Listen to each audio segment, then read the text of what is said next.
함께 합독하겠습니다. 시작. 그러므로 너희는 이렇게 기도하라. 하늘에 계신 우리 아버지여, 이름이 거룩히 여김을 받으시오며 나라가 임하시며 뜻이 하늘에서 이루어진 것 같이 땅에서도 이루어지이다.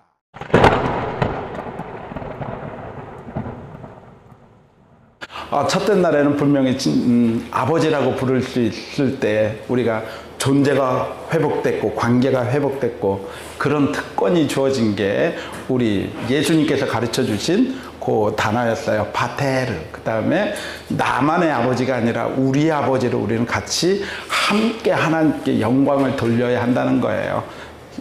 자랑을 했으면 그 자랑하는 사람들과 함께 하나님을 자랑해야지, 나만 자랑하는 것은 그것은 하나님이 원하는 것이 아니다. 하나님 사랑이 이웃 사랑으로 끝까지 우리는 같이 합력하여 선을 이루는 성도의 모습을 보여줘야 된다. 그리고 우라노, 하늘들에 계신 하나님을 우리가 느꼈을 때, 하늘들에 계신 아버지라고 우리가 반드시 느꼈을 때는 우리의 행동이 조심스러울 수밖에 없다는 거죠. 하나님의 아버지가 내 앞에 계시고 나와 항상 함께 계시다면 말하는 거 조심해야 되고 행동하는 거 조심해야 되고 우리의 모든 게 책임이 있어야 된다 라는 것을 첫째 날에, 그리고 어제는 이름이 거룩히 여김을 받으시오며, 우리가 하나님의 거룩함을 받을 수 있도록 우리가 결단하는 기도를, 하나님, 우리가 삶 속에서 하나님 바라보면서 거룩한 삶을 살겠습니다 라는 결단이 나와야 된다 그랬고, 또한 나를 통해서 하나님의 이름이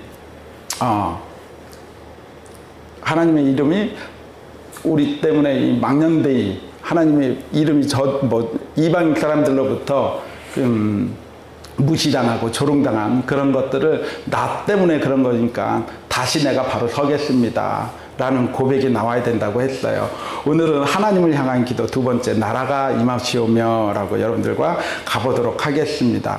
영어 성경에 보면은 The Kingdom Come 이라고 되어 있어요. 이 킹덤은 우리나라처럼 한국, 대한민국이 아니라 대통령이 다스리는 나라가 아니라 왕이 다스리는 나라예요. 왕이. 예전에 임금 체제에 있어서 그 왕이 다스리는 나라, 그 나라가 속히 오길 바랍니다. 하나님이 다스리는 나라가 오길 바랍니다. 그렇다면 이 기도는 무슨 의미가 있을까? 세 가지로 나눌 수가 있어요. 첫 번째, 예수 그리스도 안에서 이 세상과 자기 자신에 대한 하나님의 통치권을 받아들이겠다라는 거예요. 왕의 통치권을 받아들이겠다는, 왕의 절대 주권을 인정하겠다는 거예요. 하나님의 절대 주권을 인정하면 하나님 그 통치하시는 나라에 내가 기꺼이 들어가겠습니다. 요한복음 15장 16절에 보면 너희가 나를 택한 것이 아니요 내가 너희를 택하여 세웠나니 명확하게 표현되어 있고, 또 이사야서 43장 1절에 보면 야곱아 너를 창조하신 여호와께서 지금 말씀하시느니라, 이스라엘아 너를 지으신 이가 말씀하시느니라, 너는 두려워하지 말라, 내가 너를 구속하였고 내가 너를 지명하여 불렀나니 너는 내 것이라.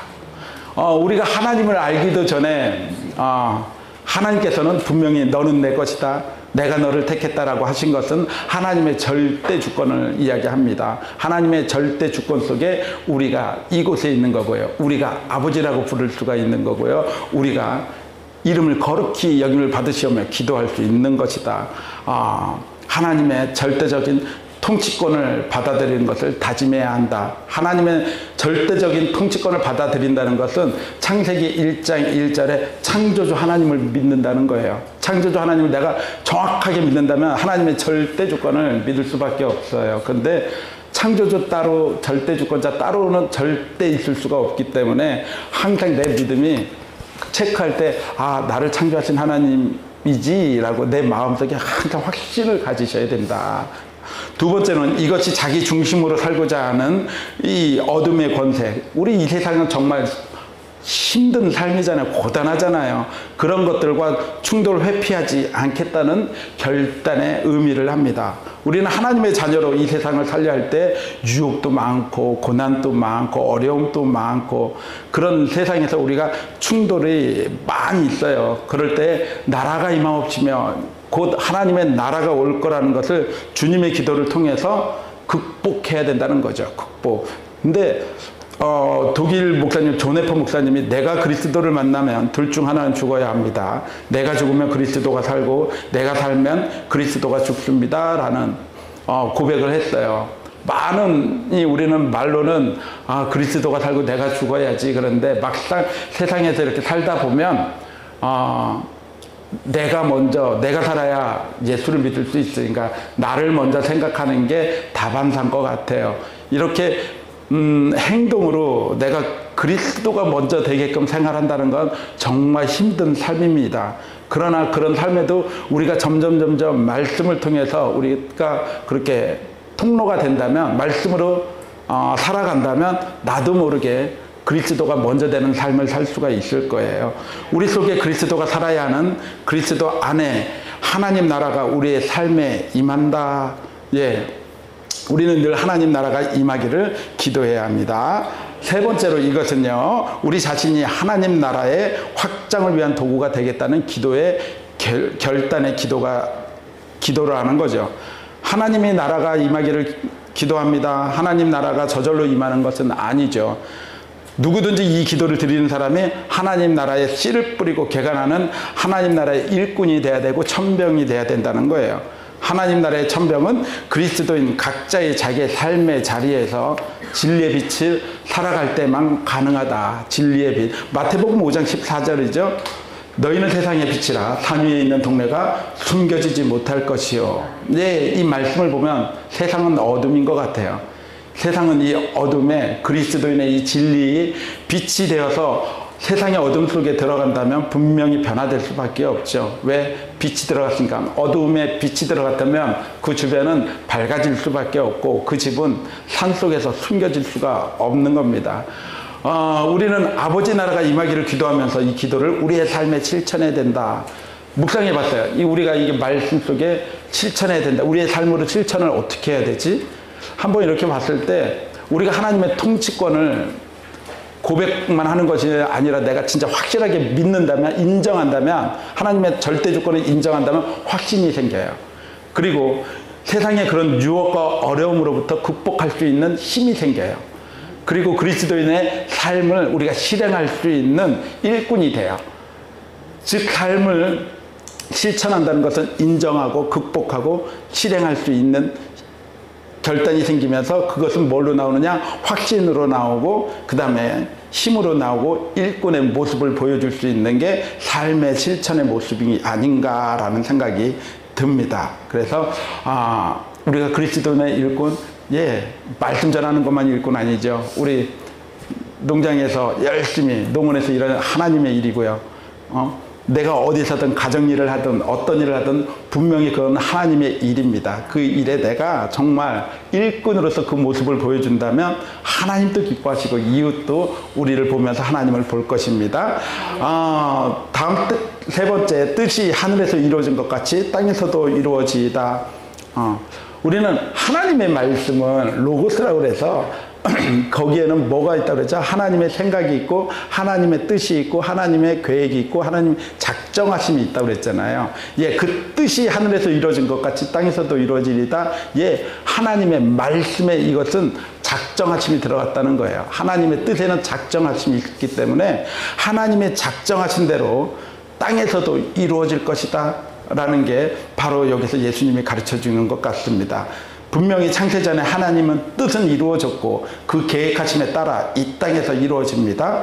다시 말해 하나님 나라의 완성을 뜻하는 거. 하나님 나라의 완성. 하나님의 뜻은 어차피 이루어질 텐데 우리가 왜 기도해야 되나. 어릴 때 그런 고민들 많이 했어요. 어차피 하나님이 할 건데 어차피 우리가 이렇게 기도해야 되고 열심히 믿어야 되나. 지옥 갈 사람은 지옥 가고 천국 갈 사람은 천국 갈 텐데. 근데 C.S. 루이스라는 그분이 인간은 두 종류의 사람이 있대요. 하나님을 찾는 사람이 있고 하나님을 안 찾는 사람. 한 종류는 하나님 당신의 뜻대로 하세요. 당신의 뜻이 이루어지다라고 기도하는 사람이고, 또 하나는 하나님이 너희의 뜻대로 이루어질지어다. 너희 마음대로 해라 라고 방치해두는 사람. 하나님이 인간을 가장 잔인하게 저주하는 방법이 바로 자기 마음대로 살게 놔두는 거래요. 로마서 1장 24절 말씀 그 밑에 있죠? 우리 같이 요거 합독해 볼까요? 시작. 그러므로 하나님께서 그들을 마음의 정욕대로 더러움에 내버려 두사 그들의 몸은 서로 욕되게 예. 죄인들은 인간들은 자기 마음대로 살게 놔두면 죄만 짓게 돼 있어요.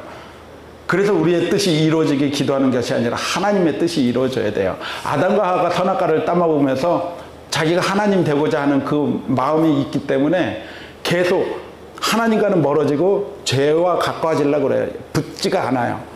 하나님의 뜻이면 강제로 이렇게 붙는데 우리의 죄성은 선악과로 인해서 우리의 죄성은 하나님과 자꾸 안 붙으려고 하는 그런 죄성을 지니고 있기 때문에 그냥 너희 맘대로 해라. 예, 우리 맘대로는 할 것은 죄밖에 없다는 거예요.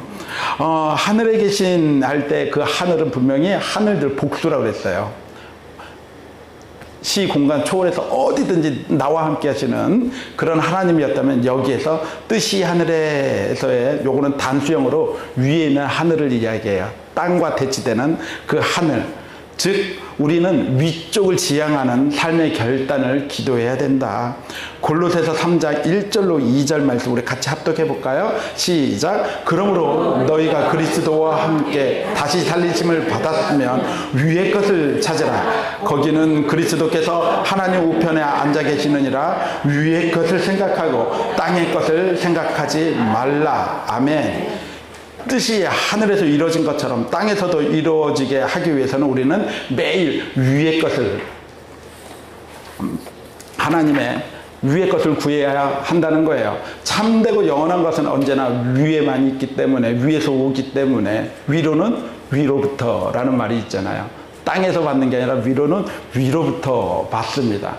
이 기도 역시말로 우리가 외운다고 이루어지는 게 아니라 이 기도를 드리는 사람이 그 뜻을 이루는 통로가 돼야 돼요. 여러분이 그 뜻, 하나님의 뜻을 이루는 통로가 되어야 하는데 이거는 이 기도는 말씀의 사람이 되겠다는 결단인의 뜻이기도 합니다. 하나님의 뜻을 이루는 사람은요. 그래서 하나님의 말씀과 절대 뗄래야 뗄 수 없는 관계인 거예요. 뜻이 이루어지는 아버지의 도구로 살기 위해서는 우리는 하나님 아버지의 말씀을 매일 먹고 마시지 않을 수 없습니다. 그 뜻은 말씀이니까는요. 그때 우리는 우리 자신도 모르게 매일 말씀 묵상을 할 때 나도 모르게 하나님 말씀이 나와 육화되어서 그런 삶을 살게 돼 있어요. 나도 모르게 그 말씀이 내 안에 온다니까는요. 그 안에서 내 행동으로 나온다니까는요. 하나님 나라는 이미 임했고요. 반드시 임할 것이고요. 하나님의 뜻도 이미 이루어졌고 반드시 이루어질 것입니다. 우리 어떤 어려움 속에서도 그 나라와 그 뜻을 믿음으로 기다리며 세상의 공격을 넉넉히 이기며 사는 자들이고 죽음까지도 불사하며 하나님의 뜻을 쫓아가는 그리스도인 것을 절대 잊지 마십시오. 오늘 하루도 하나님의 그 천국 백성의 긍지를 가지시고 하나님의 뜻이 이루어질 수 있는 말씀의 통로가 되는 하루가 되길 축원하겠습니다.